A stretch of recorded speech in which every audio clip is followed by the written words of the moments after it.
there, but forget that because we're about to roll them in Game 1 of the last round of Swiss here at YCS Orlando, Day 2.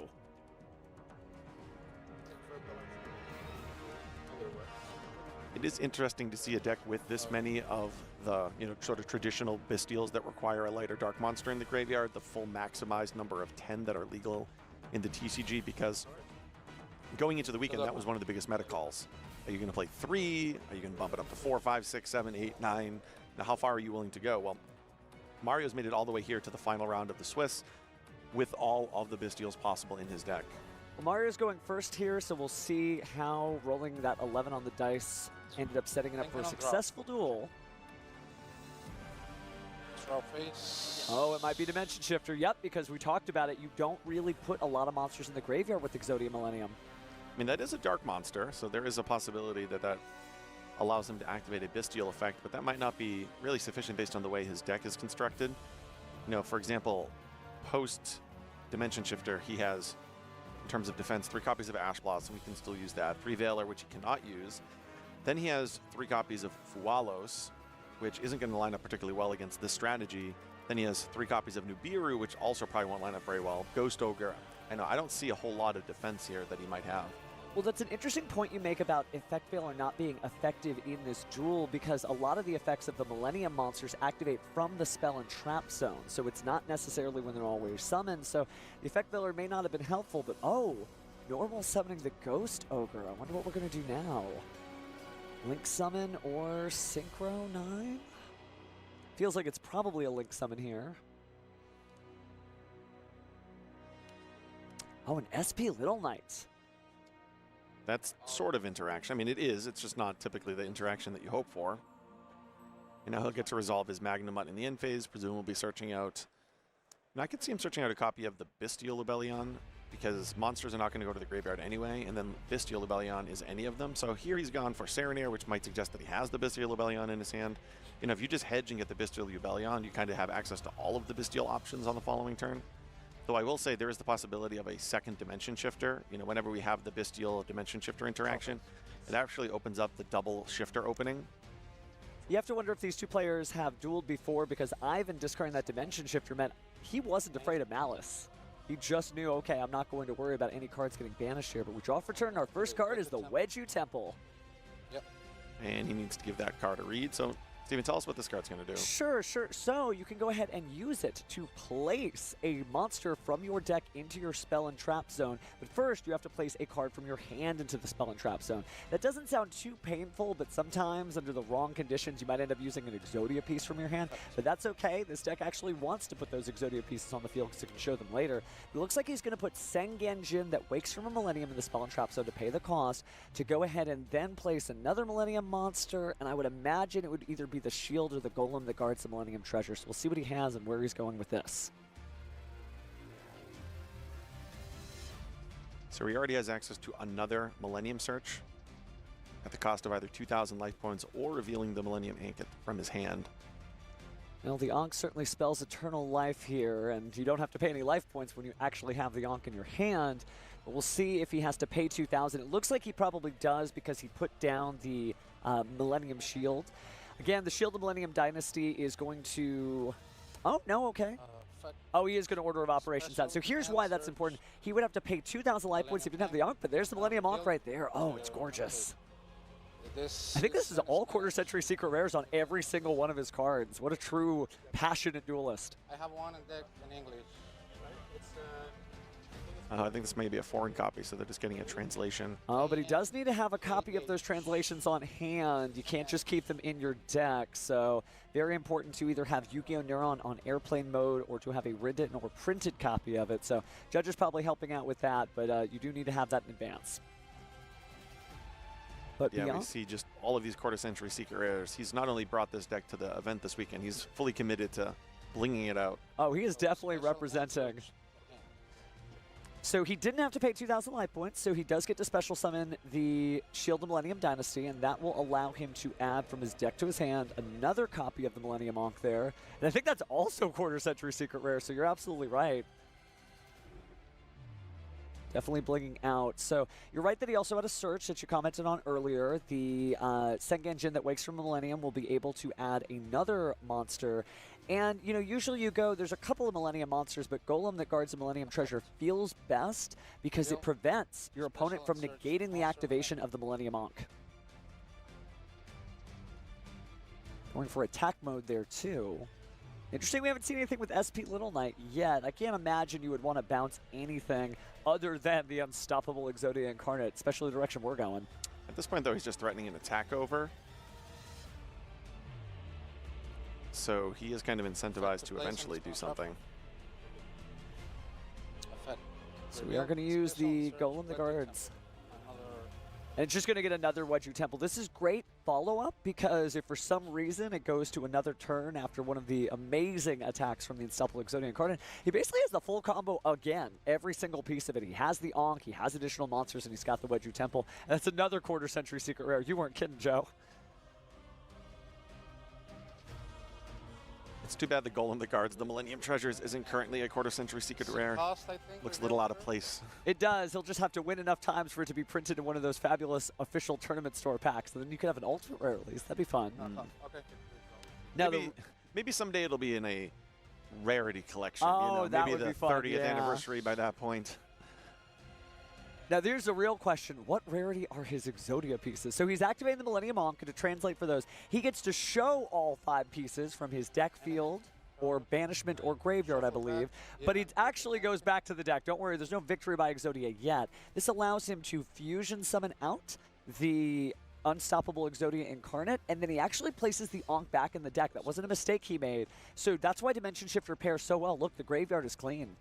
He can literally activate Dimension Shifter again after a full array of plays.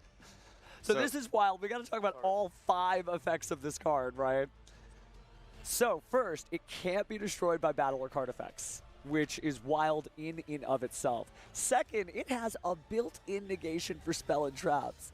Then, when it battles, this is insane, during damage calculation, which is a really important part because that could actually deal with the SP Little Knight, it gains attack equal to your life points. And then during the end phase, you get to set either an Exod or Obliterate spell or trap from your deck, and we'll talk more about those, but that was enough for him to scoop it up right there.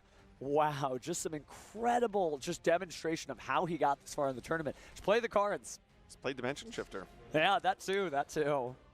So we didn't get to see the Exod and Obliterate card, and just in case we don't get to see them in the next upcoming pair of games, or potentially pair of games, which would you have gone for first and why? So the way I usually do it, and the way I've seen most duelists go for it, is when you're ending your own turn, you want to play the trap card Exod the Fires Ablaze, because when you control a level 10 or higher Exodia monster, you can destroy all cards your opponent controls. That's it. And you can search that out, which is insane because you're using it from a card from the extra deck that you saw he clearly had easy access to. The reason you do that is if your opponent puts out a threat that can deal with your very powerful card that can't be destroyed and has a built-in spell and trap negate, you just clear that field right off. Then, at the end of their turn, you can set something like Obliterate Blaze in order to pay half your life points, clear the field with a heavy storm-like effect, equip 5 pieces of Exodia as equip cards that give 2,000 attack each, and if it attacks, it does piercing battle damage. Not to say that it's not going to gain attack from its own effect. So that could be like 18,000, so move over 10 by. There is a new giant attack in town. Yeah, that 1-2 sequence makes a lot of sense, and don't forget, the Unstoppable Exodia Incarnate activates during both of those end phases. So that's why not only do you get it on your turn, but then also your opponent's turn. So assuming it gets to protect itself, which through the spell and trap negation and the fact that it cannot be destroyed by the opponent's card effects, it's quite likely to actually survive the opponent's turn. Certainly is, and it's one of the reasons why, you know, a skilled duelist like Mario is just like, yep, I can't. I know what this does. I know what's going on. That single attack would have been enough, and it shows you that while not a lot of players were playing Exodia, I was surprised to actually see it once we were looking through the matches and all the decks left in the tournament. People do know what this deck does. It is very powerful and no joke. It's really unfortunate looking at Mario's side deck. I see some of the options that he has in there. Artifact Lancia, probably not going to line up very well. Nope. Phantasmal Dragon, Our Fantastical Dragon Phantasme, probably not lining up terribly well. Could come up if there was like a Silhouette Rabbit, which is a common occurrence for this deck, but Even so. You don't even need it here, as you say. Fenrir probably is just a good enough card that's going to replace something in the main deck. And then Multrummy Perulia, we're not really summoning a whole lot from the hand, We're are not, we? because they go from the hand to the Spell and Trap Zone, and then they're special summon from the Spell and Trap Zone. So it's really, really slippery how they get onto the field.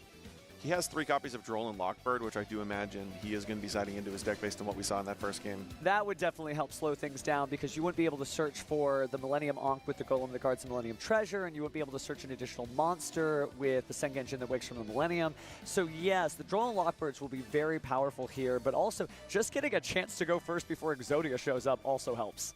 Yeah, looking at Ivan's deck, he has some interesting choices for going second. For example, he's playing 3 copies of Lava Golem, another sort of blast from the past. Oh, wow. He is playing a single copy of Super Polymerization. He's playing, a few hand interaction pieces, 3 Ash Blossom and 3 Infinite Impermanence. But it's really those 3 Lava Golems that stand out to me as a bit of an unusual choice for going second. Of course, though, he also has Dimension Shifter in his deck, which we saw there from the previous game, sometimes is enough. Now, I know a lot of notable duelists that have piloted this deck to great success, whether they're, local grinders, like some of our TCG player articles and stuff like that. There's just so much cool stuff that we've seen.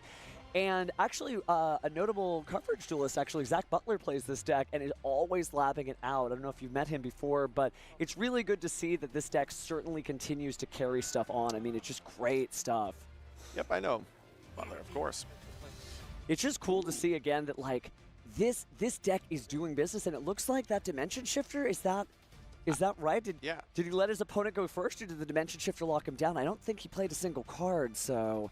Looking at Mario's deck, I don't see a whole lot of reasons why you'd want to go second, especially after what happened there. Wow. So, could it have just simply been Shifter Pass? That went so quick, it's hard to tell. Yeah, it certainly is. I guess I got so effervescent. My apologies, duelists. Just excited about it. But it's true, again, we've seen so many notable duelists from legendary competitors like Patrick Hoban that you mentioned. I mean, they're really taking the Exodia deck seriously. And here we go again. Here's all 5 pieces in, I believe, Quarter Century Secret Rare from the tins. The Millennium cards themselves specifically as extenders. I think, the Exodia pieces were not incorporated in those Snake Eye strategies, but if somebody didn't respect those cards before this particular event, seeing what they're doing now, it's really quite impressive. That one card almost reminds me of Branded Fusion to a certain extent. It really, Branded Fusion, I think, is a really good version of that. The difference is that the Branded Lost here is almost built into the archetype and a little easier to search. If you get your Golem that guards the Millennium Treasures out in the field, they can't negate the activation of the Millennium Ankh. And that does sound similar to cards where you can't respond to it. But, oh, and there it is, right? The Exile, the Fires of Rage, the ability to destroy all cards on your opponent's field. That may be it. And that, to me, shows that I think that Mario let his opponent go first. Maybe he's got something. Maybe he thought he would just draw the Droll and Lockbird and just make his opponent suffer for that. But we'll see very quickly, because either a concession could happen quickly, definitely a possibility. But if Mario starts to utilize cards that allow him to use his graveyard, then we know that it was the Ivan Shifter on Mario's first turn that had the stymied first turn, and this is now the first opportunity for Mario to actually play in this entire match, might I add, with a graveyard. All right, well, let's see. Gonna go and start with Kashtira Fenrir. Certainly can target the Exodia monsters, and we already talked about how Mario doesn't have a lot of spell and traps to make Exodia use its effect to its maximum potential here. So this is either a card that he drew as the 6th card, or would give off the impression to me that he did in fact go second, because the fact that Fenrir can just search a copy of Fenrir makes it so that summoning Fenrir on the first turn is just the logical play. And Definitely additionally, it didn't seem like Exodia, the unstoppable Exodia incarnate, attacked that previous turn, so it actually does seem like Mario decided to go second, which I find to be really fascinating. It is fascinating. Now, it's true we talked about the 5 effects of the unstoppable Exodia incarnate, but we left out that 5th one. During your standby phase, you lose 1,000 life points. And that can really come up. I've actually lost a duel myself because I had 1,000 life points exactly and just entered the standby phase, and that was game. So we'll see what happens. But it looks like he had to use the Exile the Fires of Rage trap card early to get rid of Kashtira Fenrir because it is a really natural predator of Exodia. And everything's been banished. So it is, in fact, the case that Mario decided to go second. Wow. So we are going to see another Kashtira Fenrir here. Again, take a look. Remember, cannot be destroyed by battle, but nobody said anything, or excuse me, card effects, but nobody said anything about being banished face down or targeted. So Kashtira Fenrir really can't help here. Normal summon? So we're going to normal summon Lacrima of the Crimson Tears. What's really awesome, in my opinion, is Mario has basically taken the 3 grindiest card advantage engine-based strategies from the last 2 or 3 years and just put them all together. The Bystials, the Fiendsmiths, and then 3 copies of Kashtira Fenrir in his side deck. Oh yeah, excited as I've sounded about Ivan's deck, it is no disappointment to see Mario's list. It just is incredible stuff. And it's interesting too because we haven't seen a lot of pure Fiendsmith Bystial, right? Usually it has some other element added in there, whether it's Ryzel or something else, but he's really just trying to play light and dark monsters to the best of his ability, and I think he's doing a great job as he gets into the Fiendsmith Requiem without access to the graveyard. It reminds me of the Tempai deck from yesterday, just about the Tempai, the one that we featured that had Bystials and the Fiendsmith cards. Go to... Looked like he was deciding between a handful of differing Link monsters, but it looks like Requiem is the one that he's selected. Interesting. It's true that we're in such an interesting era of Yu-Gi-Oh! Too, because with so many popular cards and a limit of 40-60 cards for your deck, we're just seeing people just play good cards. Whether it's like a combination of Malice or Ryzel or Fiendsmith or Bystial or Kashtira, it's just whatever you like to play, have fun with it. So he might be deciding here whether or not he actually wants to set during the end phase in order to play around that Fenrir.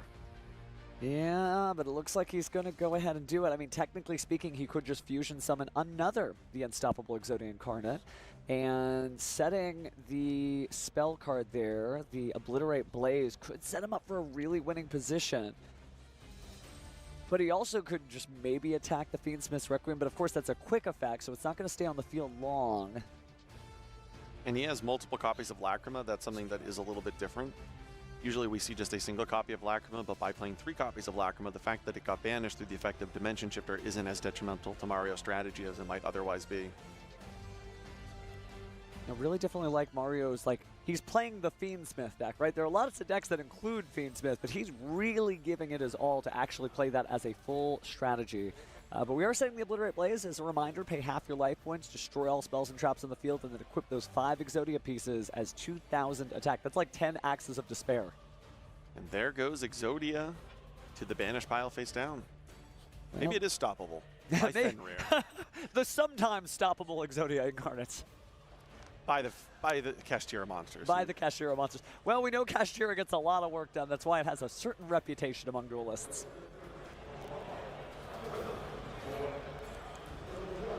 All right, well, okay, so we're going to place it in the spell and trap zone there. Yes. And unless he's got the Millennium Ankh, he's going to have to pay 2,000 life points to special summon it out. Oh, but there's the Ankh. So this means he's going to be able to just do the entire thing we saw in the previous turn again, just about. That's absolutely correct. And it is a spell and trap effect right now, special summoning it, so it's not a monster effect, so it's not time for Kashtira Fenrir to try to do anything. I mean, you could. We noticed that he had Ghost Ogre and Snow Rabbit. You actually could chain that. Because it's a spell and trap that's already faceable on the field, activating its effect. Maybe considering, I don't know how much mileage you would get out of that because he already has the Millennium Ankh. But you might be worried about what does 2 level 5 monsters on the field mean? Maybe he's running an Xyz monster. Maybe he's going to Link Summon. And that is one of the inherent advantages of playing a strategy like this. You might kind of understand what these newer cards do, but the extra deck just has so many possibilities. You now all of a sudden need to consider every single rank 5 that's ever been printed, in addition to all of the Link 2 monsters. So it's difficult to understand how to interact with these strategies if you're not as familiar with them. Well, I mean, we got to see Mimigol was making it. It's cool to see that a lot of duelists are putting the research and development into more obscure decks. It gives them, kind of like in certain video games where you play a character that nobody has any, like, practice against. It's that same vibe, and it's a reminder that duelists got to get out there and make new friends and play against different decks. So now we're going to see that Lacrima, the second copy of Lacrima, as I mentioned, send a copy of Fiendsmith in Paradise to the graveyard. Well, this may help him out. It'd be nice to see this duel go the distance. I mean, I'm just having a great time seeing these two go against one another. But with the Fiendsmith in Paradise, definitely gives a few more options later, but technically the Unstoppable Exodia Incarnate could negate the activation of a spell or trap card or effect. Is that right? Yeah, spell or trap card or effect, so you could stop the Fiendsmith in Paradise. And Desiree sends, too, so theoretically that could get around the Unstoppable Exodia Incarnates cannot be destroyed by your opponent's card effect clause. If the Fiendsmith in Paradise gets to resolve. That's what it's I mean. all about order of operations. Yeah. This is like each duelist needs to blink first, and whoever does may not go their way. And Mario would have to bait out the Exodia negation in a deck that has literally 5 spell or trap cards. It's a little difficult. Looks like we're going to send these two monsters to the graveyard in order to link summon. Oh, wow. Interesting. Is he going to actually then go into the Underworld Goddess? Because he does, in fact, have it in his extra deck. Oh, and he's pointing to the sacred spots. I mean, nothing is really safe except like the far left spot where Cashier Fenrir is, depending on where you're looking. So this makes sense. Now he's going to activate that Fiendsmith in Paradise. Maybe he knows that this is something he has to use before the Unstoppable Exodia hits the field. It would make a lot of sense. That's true. He did concede before Exodia even hit the field, so he may be just thinking to himself, like, no, I've seen this before. This may be excited for the casters, but this is just another Tuesday for me. But in terms of banishing the Fiendsmith in Paradise before the negation is on the field. Interesting. Considering his options there, Fiendsmith Desiree being sent to the graveyard, ready to rock and roll, but Ivan been keeping up a great pace of play, but seems a little stumped, but just going to go ahead and flip over the Millennium Ankh. We'll see those Exodia pieces again. Makes sense to keep copies in his hand so that he doesn't have to pay 2,000 life points. This Exodia looks a little different. It goes arm, arm, leg, head, leg. But just the same, great materials and back to the deck. If I want to shuffle that deck thoroughly, that's for sure. I mean, mathematically, there is a chance that if Ivan played enough duels, he could just win by drawing Exodia in the first turn. I guess that is a possibility. You see it, but there's probably it's a very slim chance. I mean, I've seen it in the feature match area before. Oh, that's true. That's true. That's true. Jeff Leonard, a legendary Exodia player unto himself. One more piece, right? One more piece. This is one where I don't think he actually wants to draw any pieces, though. Yeah, it's difficult. No more pieces. When you draw them, you're just like, I'll No put him in the spell more. and trap. No more piece. But joking aside, looks like he's staring down his own copy of Obliterate Blaze, and he may be doing it. Pay half your life points. So 4,000 life points remaining, but it's going to gain 10,000 attack effectively by equipping all those Exodia pieces. Even the judge taking a look just to be like, okay, let me make sure how this works, because it's true we don't see it at this level of play all the time. And now he's going to be able to inflict piercing damage. Oh, so the Lacrima isn't safe. And again, the monster effect activates in the damage step, so there's really not going to be a chance for any response there from the Cashier Fenrir. It's really all up to Lacrima. And it was really important for him to clear out his spell and trap card zone throughout the duration of this turn as well. Well, actually, it does that for you, yeah, which is so cool. Because you pay half the life points to give it the effect to do that, so you have the clear spell and trap zone. It's really weird, but that's Exodia for you. It's actually really interesting you say that, because before the match we were talking about Blaze, and I said, oh, it kind of reminds you of Harpy's Feather. So you're like, no, it's actually Heavy Storm. Yeah. Not to think that actually would, it really actually very much matters. Really Heavy Storm, it actually matters, because you don't want to have 8,000, you want to have 10,000. We have an effect veiler. Oh, interesting. Yeah, you want to slow down on that. So it looks like he's not going for the attack because, remember, it gives an effect. So the effect veiler is stopping the spell. Really, like, nuanced use cases here. And so maybe those clumpy effect veilers are actually backfiring now on Ivan, because while Mario had to hold on to them, since there's so many monsters activating from the spell and trap zone, he had a definite copy in his hand to stop the Unstoppable Exodia Incarnate whenever Obliterate Blaze gave it that new effect.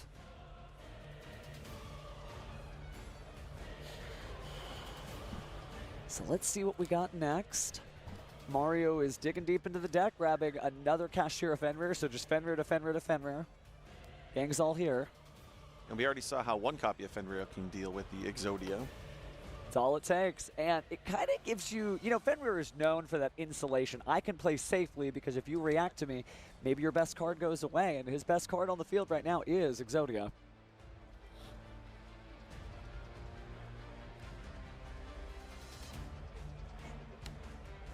So now we're seeing some of the standard Fiendsmith plays. Interesting.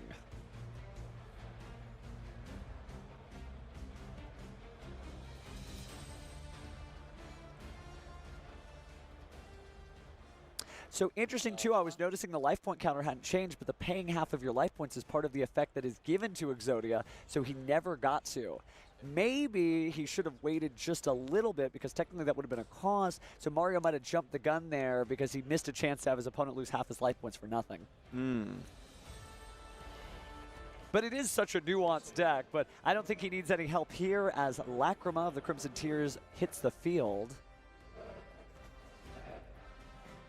Infinite Impermanence obviously powerful here, so we've got negations going back and forth. Both players just trying to hold on for dear life. But again, both in a pretty good position to make it to our top cut here. So this may just be the appetizer for the encore. Ooh. Correct me if I'm wrong, because it's a quick play, couldn't you have just activated it in the battle phase to play around Effect Veiler? No, because the effect that it gives you is an ignition effect that you can only activate during the main phase. Oh, so okay, touche, thank you, yeah. They do a really good job of like making it not too unfair, but feeling just like, you know, Yu-Gi-Moto in the very first episode. You know, my grandfather's deck has no pathetic cards, but it does contain. Yeah. But unfortunately, it also contains Effect Veiler on the other side, so didn't happen this time. Yeah, so for those of you who are curious about that, Effect Veiler actually does line up quite well against this Exodia strategy when they're trying to go for the Blaze play specifically. Well, I hate to invoke the anime again, but it is going to mean that a player like Ivan is going to have more difficulty in the future as more Effect Veilers show up when the Blue Eye Structure deck comes out soon. Effect Veiler is going to be very popular very soon, but equally popular. Look at all the great work that Chaos Angel is doing, combining the Lacrima and Fiendsmith there. So the Fiendsmith Engraver, obviously light and light, so you're only getting the light effect on the Chaos Angel. And one by one, we're down to just one final copy of Exodia. He is, in fact, playing 3 copies of the Unstoppable Exodia Incarnate in his extra deck, but now he's down to only 1 copy, with Fenrir and Chaos Angel having banished them. So big numbers here, of course. This could be it. Oh, he's conceding. Okay, so we got ourselves a match. It is 1-1 with about 20 minutes, 19 on the clock. So we definitely got time, but this is just a slugfest. Just big old monsters getting it done. I'm really impressed electing to go second, as Mario did there in this previous game, being facing down a Dimension Shifter again, which we saw in the first game basically just outright ended his opening turn, but actually still finding a way to navigate through that. And not only just navigate through going second, doing so against 2 copies of the Unstoppable Exodia Incarnate. Well, we've talked about how there's definitely 2 ways to approach a format, right? Maybe you run a lot of interactions from the hand, or maybe you run a lot of cards and clear the field. Interestingly, though, you know, he's more on the interactions from the hand. He was just brave. He just was going to do it, and it paid off very well. Yeah, I mean, talk about from the hand. If you incorporate the Bestials into your hand interaction count, you already start with just 10, because we already commented on how Mario's maximizing them. Then you have 3 Ash Blossom, 3 Ghost Ogre, 3 Multrami Fualos, 3 Nibiru. He's electing not to play Infinite Impermanence, which is an interesting selection this weekend, which is something to consider if we're going to talk about Exodia and the way in which Obliterate Blaze works, that he does only have those 3 copies of Effect Veiler. He doesn't have the Infinite Impermanence that you would typically see in a lot of strategies. Well, Impermanence may not do much here, though, because, again, there's that built-in spell and trap negate of the Unstoppable Exodia Incarnate. Maybe he was preparing just for this moment. Yeah, sometimes, putting several cards together, but yeah, you're absolutely right. That spell and trap negate, something to consider in terms of side decking, that actually maybe Impermanence is a card you leave in the side deck if you're playing against this strategy. The only thing I can think that Impermanence would do very interestingly here is if Golem that guards the Millennium Treasure is on the field, you can't negate the activation of the Millennium Ankh, but you could use Infinite Impermanence to negate a monster's effect in the same column as the Millennium Ankh, although I don't think a lot of people would end up making that mistake at this level of play. Yeah, that's definitely possible. The both duelists just locked in. They've shown each other, no, I can compete with this, and so Mario is, you know, going to have to try to win out another one again when his opponent gets to go first, and maybe that's fine. Maybe Ivan just goes first again, and Mario is just, yeah, I've gone second every part of this duel. I think I'm okay. So the thing is for Mario, and this might be the case for a lot of players at home, you know, you're probably going to have cards like Molcharmi Fualos in your deck and Perulia, which are not going to get you a lot of draws. Sometimes it's better to just maybe potentially hope to draw 2 copies of Imperm as opposed to having cards like the Molcharmis in your deck, which really might not even get you anything. So it really is difficult playing against the strategy that if you do elect to keep Imperm, you honestly need 2 Imperms or Imperm plus Fiend Flip in Paradise in order to actually get around that Exodia effect of negating a spell or trap card. Yeah, on the Molcharmi economics department, I think you're only going to get 1, maybe 2 draws out of Molcharmi Fualos against an Exodia player, right? 1 for the Unstoppable Exodia Incarnate, and maybe 1 for a Link monster like we saw earlier. But other than that, it's true that it's not a dead draw as it's called, but it doesn't do a whole lot in this duel, so maybe he even side-decked it out as he continues to play.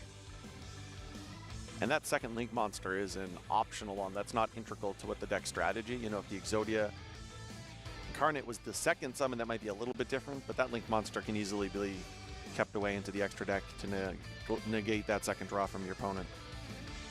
A lot of options there too, considering you have a huge range of monster types and levels, and if you're playing any interactions from the hand yourself, you know, a level 5 monster like Golem that guards the Millennium Treasure, or I think actually that might be 6, but either or, your monsters in your hand that interact are typically tuners. Ash Blossom and the Shield of Millennium Dynasty, that's a level 8 synchro right there, and there's plenty of good 8 synchros, but we'll have to see. The duels look like they're ready. Maybe the only thing we just see is Exodia again, or maybe not at all, depending on how this duel goes. I'd love to actually see an Obliterate Blaze activated Resolve and win. That would be a really awesome way to just end this final round of Swiss. I feel like Mario knows too well about these card effects to let that happen. He knows when he's cooked, right? That's checkmate. So we'll see if he lets it resolve actually fully on the field. But either or, time for a good game. Great show of respect, and it's time to duel. Stand by, main. Are we going to have Shifter for a 3rd game in a row? Shifter this time. To it. So no Shifter, but starting off with the Wedju Temple. Looks like he's got some great options in his hand to place with the effect of the Wedju Temple. That's not, it's an activated yes, it's not like a red sauce. It's not on this. I think that means he has a copy of Ogre, because he asked, is that like Right Soth, where it's on our activation, or is it an Ignition? It is not. So this could be a little expensive, but you can still activation. place the cards from your hand to the field. Okay. But you are right. It's not like Pressure Planet Right Soft where you activate it when this card is activated. No, it's after it's activated, then during your main phase. So it looks like there's Sengenjin. And I think we're going to lose a lot of life points. 15 minutes left on the clock. It's going to be a little difficult here. But yeah, he does lose 2,000, so that'll put him at 6,000. And that is important, not just for like the time rules, but also because this is reducing the potential attack ceiling of the Exodia. Because remember, it's gaining attack during the damage step permanently equal to your life points. Actually looks like he has pieces in his hand this game, which is something that he benefited from in the first 2 games, at least in terms of avoiding. So, and he might have 2 pieces of Exodia in his hand, honestly. Imagine that, an Exodia deck where you don't want to draw the pieces, but oh, there's... Ooh. That would work. Ash Blossom and Joyous Spring negating the entire effect. That means that monster's never jumping out of the spell and trap zone. All right, so he doesn't have 2 pieces. He has 1 piece of Exodia. Unfortunately, it looks like the Obliterate Blaze, which is a card you'd much rather search out of your deck. And then I think the 3rd card he has in his hand is Golem that guards the Millennium Treasures. I think almost the simplicity of this deck may backfire on Ivan, because even if Mario didn't have experience against the deck already, although I certainly believe he does when he conceded in game 1, the deck is kind of linear. It does everything it needs to do in about 4 or 5 moves. You can learn it pretty easily, and then look at the difference it has made. Ash Blossom stopping the Sengenjin, Ghost Ogre stopping the Wedju Temple. This is a pretty rough spot when you got an Exodia piece to boot, so there's very limited cards in hand technically. Yeah, I mean, he can search out another copy of Wedju Temple with the Golem that guards the Millennium Treasures. That seems to be, in my opinion, the only sequence that he has left for this particular turn. Sure.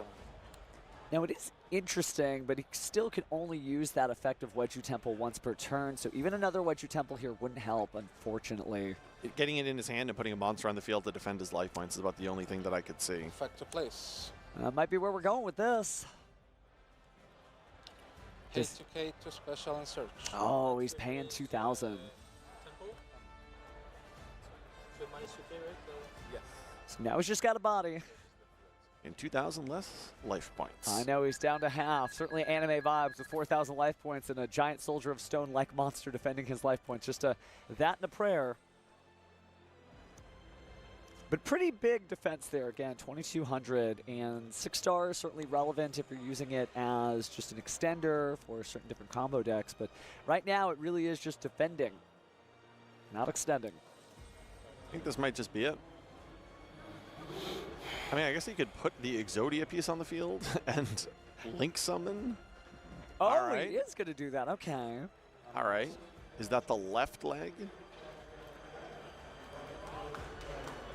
I think so, yeah. Oh, but the secret village of the spellcasters, little does he know his opponent has very few spells.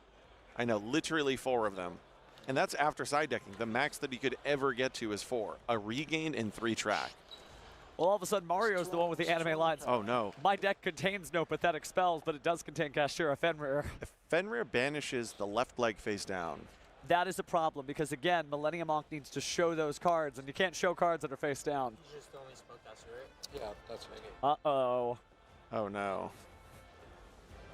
I mean, Oh, every no. Exodia duelist has dealt with a piece being banished, but banished face down? I know. Banished face down is a lot different. You know, from the graveyard, we can back up soldier them back to the hand. People knew that from 25 years ago. Oh, yeah. From the banish pile, there's a few different iterations. You know, Burial can get him into the graveyard. Miracle Dig, I think, was once a card that was used. But this? What's your answer, Necroface?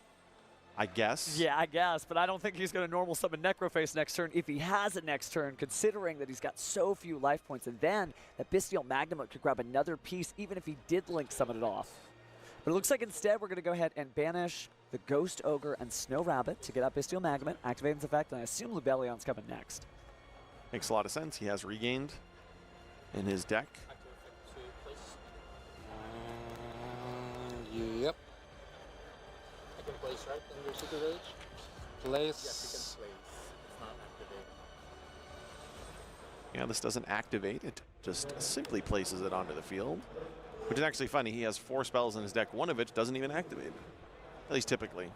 Yeah, it's so wild that placing it on the field, just circumventing the entire secret village of spellcasters. Who cares if I'm in a village? We are going to regain some Brandon. It might be more detrimental to Ivan in this matchup to have the secret village. It shuts off his deck that has 16 spells in it, so he always needs a spellcaster on the field to do anything. Yeah, and actually, checking the effect of the Golem that guards the Millennium Treasure, the activation of Millennium Monk can't be negated, so technically you can't, but you couldn't activate a spell, so it's not negating the spell. So he may be locked out of his signature strategy, not just from the piece being banished, but also just from lacking spellcasters. He's going to have to, I don't know, draw a piece to Exodia, so maybe he does want one more piece. Not like this. Well, for 12 rounds, it was never to happen, but finally it has. Just my anks can be negated. That's it. That's it? Okay. I was like, oh, that's all it does? That's all right, it. That's it. Okay. I like that. I'm going to attack that and banish your Exodia piece face down. Oh, interesting. Oh. Maybe this is just going to go for game because he's at 4,000 life points with all the 2,000 that he paid. That's enough. Oh, and he's got it. Mario with his Fiendsmith Bestial Concoction conquers Ivan's Exodia deck just by properly playing through. Great stuff there. So Exodia came 1 game away from making it into our top 64. Hey, maybe it's still mine. Yeah, I was just about to say maybe Ivan's tiebreakers can sneak him in there towards the bottom, but it's certainly not a guarantee. No, it's definitely slipping in the last of the locator cards in Battle City. It's not that guaranteed top, but Mario advancing, certainly a great demonstration of just keeping your cool. And for that reason, he gets to sign the Sacred Slip, and now he's moving forward. And a really interesting deck, too. I don't want that to be overshadowed just by how cool the Exodia strategy was. Mario is playing really interesting Fiendsmith Bestial stuff. Yeah, you probably have seen a lot of his cards on the feature match table this weekend, but not in the way that Mario has combined them, especially in the ratios. You know, as I mentioned, he's maximizing every single Bestial that you can summon from your hand. He's maximizing the entire Fiendsmith engine, 3 Engraver and 3 Lacrima. I guess he's only playing the Fiendsmith in Paradise, so he's not playing, Fiendsmith Kyrie, for example. But he's also then playing a small Kashtira package in his side deck, so we can add in those Fenrirs and just really combine these 3 fantastic long-term grind-you-out card advantage engines. No, really good stuff. I hate to quit Billy Break here, but we've dueled before, but never quite like this. Again, Mario is running just cards we've seen, but in just a different counts and capacity, and it paid off. Really interesting stuff. Again, the infinite permanence wasn't going to save him, but the extra effect veilers did. All the lights, all the darks, just really, really cool stuff. Yeah, it is funny, you know, the fact that Effect Veiler as a light is a small but reasonable improvement over Infinite Impermanence in a Bestial-based strategy. You know, you typically don't want to play into a card like Triple Tactics, Talons, or Thrust with a monster effect, which is why a lot of players start their deck with Impermanence and then go add Veiler if they want a 4th, 5th, and 6th effect. However, in this particular matchup, as you mentioned earlier with the Spell and Trap negate out of the Exodia, the Incarnate, it actually really mattered that it was specifically Effect Veiler in Game 2. No, it certainly does, and it kind of reminds me of the old conversations we used to have 20 years ago during Invasion of Chaos. Is this card good? No, it's not. Hey, man, it's a light. Oh, okay, that's definitely going in the deck, and you're right. Using practically the same ability there, a little different, obviously, because they are nuancedly different cards. The light came in handy. The light fed the Bestial and gave him everything he needed to keep pushing forward. Yeah, he has the 3 effect Veiler, and we actually even saw the Ghost Ogre being a light mattering there in order to summon one of the Bestials on the turn that actually clinched it for him. Yeah, and the Ghost Ogre and Snow Rabbit is just such an incredible card. Obviously, it's another light too, right? But I feel like that's a card that comes in and out of the format. Obviously, it's good and bad to destroy cards at different times, but just really just blew his opponent out of the water with that card. What's fascinating with that card is, you know, when Ryzeal first came out, people were focusing how do we deal with Duo Drive, and that was kind of one of the logical pieces as to what you could use to counter Duo Drive. Over time, though, there are actually variations of Ryzeal that didn't even play Duo Drive for a small window of time. I think it's kind of regained popularity now, but it's just interesting to see that even so, he's still incorporating 3 copies of Ghost Ogre into his deck this weekend. Yeah, and I think that's actually going to make the difference. You know, as he continues in the tournament, he's going to have a tool that nobody else has. The ability to be like, surprise, your monster's destroyed, while also being a tuner. And in certain nuanced use cases, if it gets stuck on the field, can also send itself from the field to the graveyard, too. Yeah, for anybody that's played emergency teleport-based strategies, you do know that that interaction with Ghost Ogre applies, where sometimes you can actually just teleport, put it on the field during your opponent's turn, and there's some additional point of interaction that wouldn't typically be there. And it's kind of a recurring threat for him, given that he's got the Brand of Regained, right? Discard, banish, return, discard, banish, return, and so on and so forth. But speaking of return, let's return to the stage to talk with Stephen Kangas and our winner of this featured match. Thank you very much. I'm live on stage. Congratulations, Mario, on the final Swiss round feature match victory. How are you feeling after the win? Exhausted. It was a long day yesterday. 3 rounds already today. Do you still have the stamina to keep going? We'll see. We'll see. But hopefully. Well, let's talk about that match then, because you're up against a unique deck, the Millennium cards, the Exodia cards. How stressed were you when left leg of the Forbidden One hit the field? I wasn't too worried about that because I did have another Pistol in hand. I thought he would have went into the Fiendsmith combo, but I believe he couldn't because Closed Moon, I think it's 2 effect monsters. But that was like a last resort because I had Fenrir. So when he activated Secret Village, I was very fine because like my deck can play around it very easily. So I was confident. Okay, fair enough. Well, you mentioned shout out to your hometown Montreal when you were coming in here. What does it feel for you? Because that's a long distance to travel all the way here to Orlando, Florida to represent Montreal. It is, but like fortunately we have flights, so it's like it was 2 hours this time, but we do travel a lot throughout all the states, and it can be pretty intense, the travel time. It could be like 8 hours, 10 hours, but we love the game, so we'll do it. All right, well, we're happy you made the trip today. Best of luck in the rest of the tournament. We're going to throw it back to the casters.